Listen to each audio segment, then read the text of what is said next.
आज गरीब का घर भी लाखों से भी ज्यादा कीमत का बन रहा है और एक प्रकार से जो भी पक्का घर पाता है वो गरीब आज लखपति की श्रेणी में भी आ जाता है।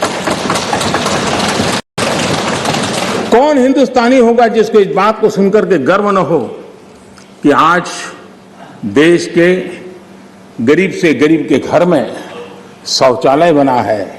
आज खुले में शौच से देश के गांव भी मुक्त हुए हैं। कौन खुश नहीं है? कौन खुश है?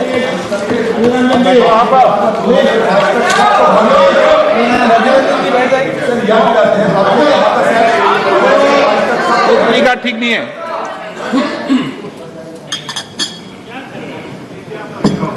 हो गया? नहीं, प्लीज अधीर जी, मैं बैठने के लिए तैयार हूं। आप बोलिए। नहीं, प्लीज अधीर जी। आपको धन्यवाद करके शुरू करूं। बहुत बहुत धन्यवाद।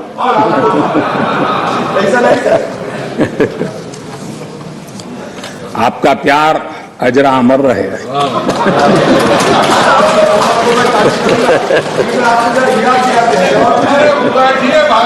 Please please please.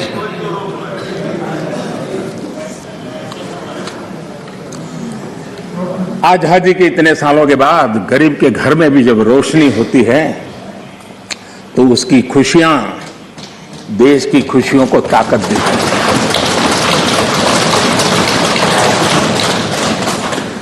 चूल्हे के धुएं से जलती हुई आंखों के साथ काम करने वाली मां को, गरीब मां को, और जिस देश में घर में गैस कनेक्शन हो यह स्टेटस सिंबल बन चुका था, उस देश में गरीब के घर में गैस का कनेक्शन हो, धुएं वाले चूल्हे से मुक्ति हो तो उसका आनंद कुछ और ही होता है। हमारी माताएं बहनें उनका पूरा प्लीज दादा प्लीज बैठिए। आपको मैंने पर्याप्त मौका दिया, तरीका ठीक नहीं है। दादा को बीच बीच में मौका देना चाहिए क्योंकि दादा उम्र के इस पड़ाव में भी बचपना का मजा लेते रहते हैं।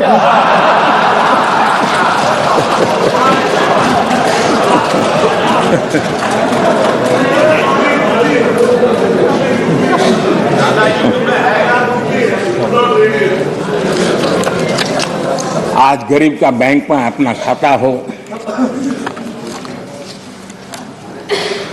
आज बैंक जहाँ गए बिना गरीब भी अपने टेलीफोन से बैंक के खाते का उपयोग करता हो, सरकार के द्वारा दिए गई राशि सीधी डायरेक्ट बेनिफिट ट्रांसफर के तहत उसके खाते में पहुंचती हो, ये सब अगर आप जमीन से जुड़े हुए होते, अगर आप जनता के बीच में रहते होते तो जरूर ये चीजें नजर आती, दिखाई देता। लेकिन दुर्भाग्य ये है कि आप में से बहुत लोग ऐसे हैं जिनके सुई कांटा 2014 में अटका हुआ है और उससे वो बाहर ही निकल नहीं पाते हैं और उसका नतीजा भी आपको भुगतना पड़ा है। आपने जो अपने आप को एक ऐसी मानसिक अवस्था में बांध के रखा है, देश की जनता आपको पहचान गई है। कुछ लोग पहले पहचान गए, कुछ लोग देर से पहचान रहे और कुछ लोग आने वाले समय में पहचानने वाले हैं। आप देखिए, आप जब इतना सारा लंबा उपदेश देते हैं तब भूल जाते हैं 50 साल तक कभी आपने भी देश में यहां बैठने का सौभाग्य प्राप्त किया था। और क्या कारण है कि आप सोच नहीं पाते अब आप देखिए, नागालैंड के लोगों ने आखिरी बार 1998 में कांग्रेस के लिए वोट किया था, करीब 24 साल हो गए। ओडिशा ने 1995 में आपके लिए वोट किया था, सिर्फ 27 साल हो गए, आपको वहां एंट्री नहीं मिली। गोवा में 1994 में पूर्ण बहुमत के साथ आप जीते थे, 28 साल हो गए, गोवा ने आपको स्वीकार नहीं किया। पिछली बार 88 में त्रिपुरा में वहां की जनता ने वोट दिया था, करीब 34 साल पहले त्रिपुरा में। कांग्रेस का हाल है यूपी, बिहार और गुजरात। आखिर में 1985 में 1985 में करीब 37 साल पहले आपके लिए वोट किया था। पिछली बार पश्चिम बंगाल में वहां के लोगों ने 1972 में करीब 50 साल पहले आपको पसंद किया था। तमिलनाडु के लोगों ने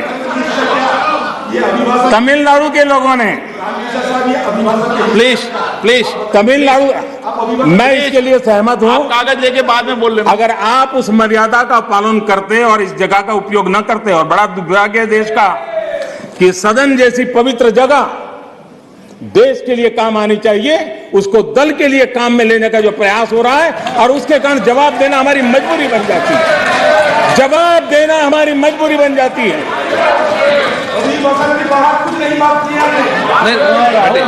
माननीय अध्यक्ष जी, तमिलनाडु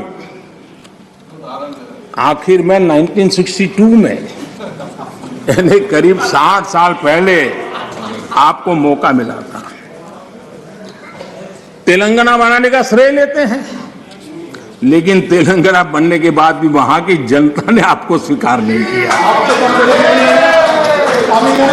झारखंड का जन्म हुआ, 20 साल हो गए, पूर्ण रूप से कांग्रेस को स्वीकारते नहीं है, पिछले दरवाजे से वो घुसने का प्रयास करते हैं। माननीय अध्यक्ष जी, सवाल चुनाव नतीजों का नहीं है, सवाल उन लोगों की नीयत का है, उनकी नेक दिली का है कि इतने बड़े लोकतंत्र में इतने साल तक शासन में रहने के बाद देश की जनता हमेशा हमेशा के लिए उनको क्यों नकार रही है। और जहां भी ठीक से लोगों ने राह पकड़ ली, दोबारा आपको प्रवेश करने नहीं दिया है। इतना सारा होने के बावजूद भी हम तो एक चुनाव हार जाए ना, महीनों तक न जाने इकोसिस्टम क्या क्या करती है। इतना सारा पराजय होने के बावजूद भी न आपका अहंकार जाता है, न आपकी इकोसिस्टम आपके अहंकार को जाने देती है।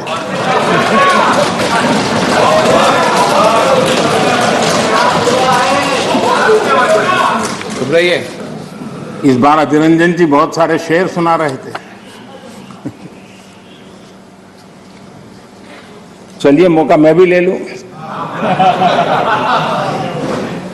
और जब अहंकार की बात मैं कर रहा हूं तब तो मुझे कहना ही पड़ेगा, वो जब दिन को रात कहें तो तुरंत मान जाओ, वो जब दिन को रात कहें तो तुरंत मान जाओ, नहीं मानोगे तो वो दिन में नकाब ओढ़ लेंगे। 2 करोड़ की जरूरत हुई, रोजगार की बात कीजिए। जरूरत हुई प्लीज, आप जरूरत हुई तो हकीकत को थोड़ा बहुत मरोड़ लेंगे। वो मगरूर है, खुद की समझ पर बेइंतहा। उन्हें आईना मत दिखाओ, इन्हें आईना मत दिखाओ, वो आईने को भी तोड़ देंगे।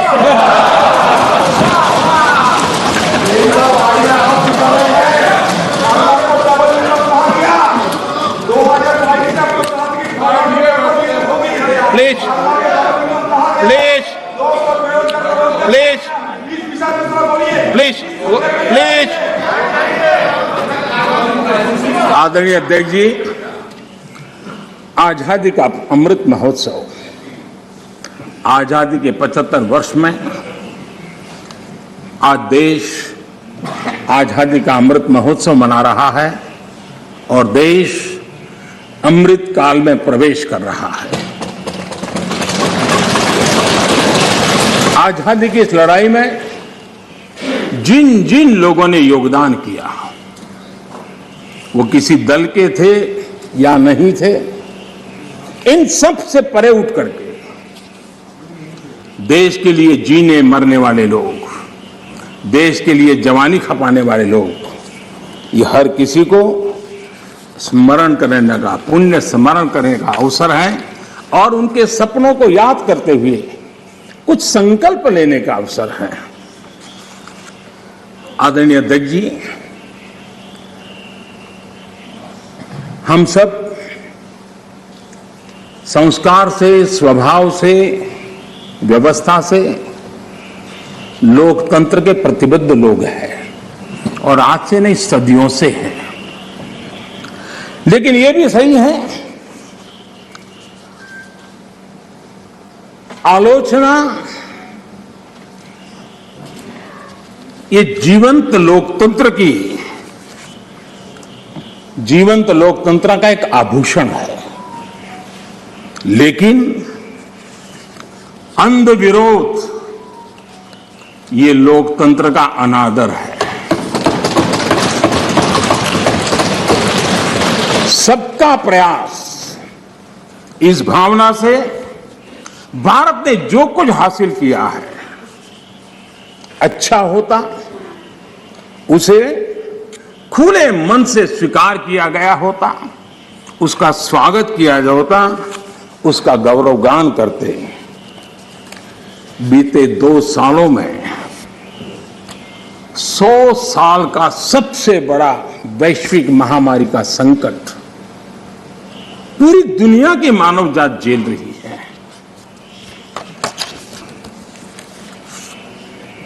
जिन्होंने भारत के अतीत के आधार पर ही भारत को समझने का प्रयास किया, उनको तो आशंका थी, इतना बड़ा विशाल देश, इतनी बड़ी आबादी, इतनी विविधता, ये आदतें, ये स्वभाव, शायद ये भारत इतनी बड़ी लड़ाई नहीं लड़ पाएगा, भारत अपने आप को बचा नहीं पाएगा, यही उनकी सोच थी। लेकिन आज स्थिति क्या है? मेड इन इंडिया कोविड टीके, कोविड वैक्सीन दुनिया में सबसे प्रभावी है। आज भारत 100% पहली डोज इस लक्ष्य के निकट करीब करीब पहुंच रहा है और लगभग 80% सेकंड डोज उसका पड़ाव भी पूरा कर लिया है।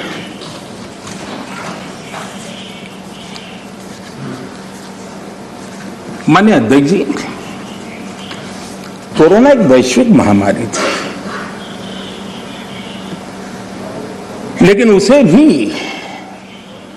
दलगत राजनीति के लिए उपयोग में लाया जाए, क्या ये मानवता के लिए अच्छा है? भारत जैसे, आपको मैं प्लीज प्लीज माननीय अध्यक्ष जी, मैंने प्लीज अधीर रंजन जी, आपको पर्याप्त समय माननीय अध्यक्ष जी,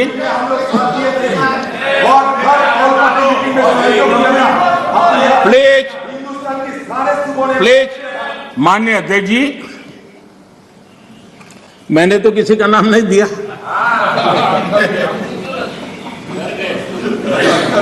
कोई भी टोपी पहन लेने की क्या जरूरत है जी? अरे क्यों? लेकिन जब आप खड़े ही हो गए तो अब मैं नाम दे करके बोलना चाहता हूं। अब आप खड़े ही हो गए हैं तो मैं नाम दे करके बोलना चाहता हूं। इस कोरोना काल में कांग्रेस ने तो हद कर दी।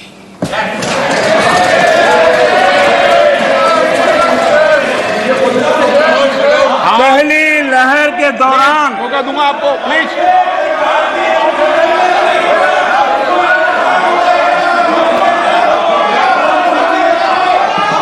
देखिए माननीय सदस्य, प्लीज बैठिए, ये तरीका ठीक नहीं है। आपको मैंने पर्याप्त, प्लीज बैठिए, please please please please please. माननीय अध्यक्ष जी, अभी तो मैंने सिर्फ इतना का हद कर दी। प्लीज। पहली लहर के दौरान आपको मैंने देश जब पर्याप्त अवसर दिया था, मैंने लॉकडाउन का पालन कर रहा था, जब WHO दुनिया भर के लोगों को सलाह देता था, सारे हेल्थ एक्सपर्ट कह रहे थे कि जो जहां है वहीं पर रुके। सारी दुनिया में यह संदेश दिया जाता था, क्योंकि मनुष्य जहां जाएगा, अगर वो कोरोना से संक्रमित है तो कोरोना साथ ले जाएगा। तब कांग्रेस के लोगों ने क्या किया? मुंबई के रेलवे स्टेशन पर खड़े रह करके मुंबई छोड़कर जाने के लिए प्रोत्साहित करने के लिए मुंबई में श्रमिकों को टिकट दिया गया, मुफ्त में टिकट दिया गया, लोगों को प्रेरित किया गया कि जाओ महाराष्ट्र में हमारे पर जो बोझ है वो जरा कम हो, और जाओ तुम उत्तर प्रदेश के हो, तुम बिहार के हो, जाओ वहां कोरोना फैलाओ। आपने ये बहुत बड़ा पाप किया, अफरा तफरी का माहौल खड़ा कर दिया। आपने हमारे श्रमिक भाइयों बहनों को अनेक परेशानियों में धकेल दिया। और माननीय अध्यक्ष जी, उस समय दिल्ली में ऐसी सरकार थी, जो है उस सरकार ने तो जीप पर माइक बांध करके दिल्ली की झुग्गी झोपड़ी में गाड़ी घुमा करके लोगों को कहा संकट बड़ा है, भागो, गांव जाओ, घर जाओ, और दिल्ली से जाने के लिए बसें दी, आधे रास्ते छोड़ दिया और श्रमिकों को लिए अनेक मुसीबतें पैदा की। और उसका कारण हुआ कि यूपी में, उत्तराखंड में, पंजाब में जिस कोरोना की इतनी गति नहीं थी, इतनी तीव्रता नहीं थी, इस पाप के कारण कोरोना ने वहां भी अपनी लपेट में ले लिया। माननीय अध्यक्ष जी, ये कैसी राजनीति है? मानव जात पर संकट के समय ये कैसी राजनीति है? ये दलगत राजनीति कब तक चलेगी? आदरणीय अध्यक्ष जी, कांग्रेस के इस आचरण से सिर्फ मैं ही नहीं, पूरा देश अचंभित है। 2 साल से देश 100 साल के सबसे बड़े संकट से मुकाबला जूझ कर रहा है। कुछ लोगों ने जिस प्रकार का व्यवहार किया, देश उससे सोच में पड़ गया है। क्या ये देश आपका नहीं है? क्या ये देश के लोग आपके नहीं हैं? क्या उनके सुख दुख आपके नहीं हैं?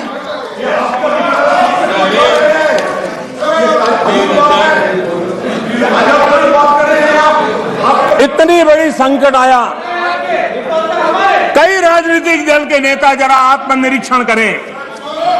कितने राजनीतिक दल के नेता जो जनता के माने हुए नेता अपने आप को मानते हैं, उन्होंने लोगों को रिक्वेस्ट की हो, अपील की हो, भाई कोरोना का एक ऐसा संकट है, वैश्विक महामारी है, आप मास्क पहनो, हाथ धोना रखो, 2 गज की दूरी रखो। कितने नेता हैं, क्या ये बार बार देश की जनता को अगर कहते तो उसमें कोई बीजेपी की सरकार को क्या फायदा होने वाला था, मोदी को क्या फायदा होने वाला था। लेकिन इतने बड़े संकट में भी इतना सा पवित्र काम करने से भी चूक गए। इसलिए माननीय अध्यक्ष जी, कुछ लोग हैं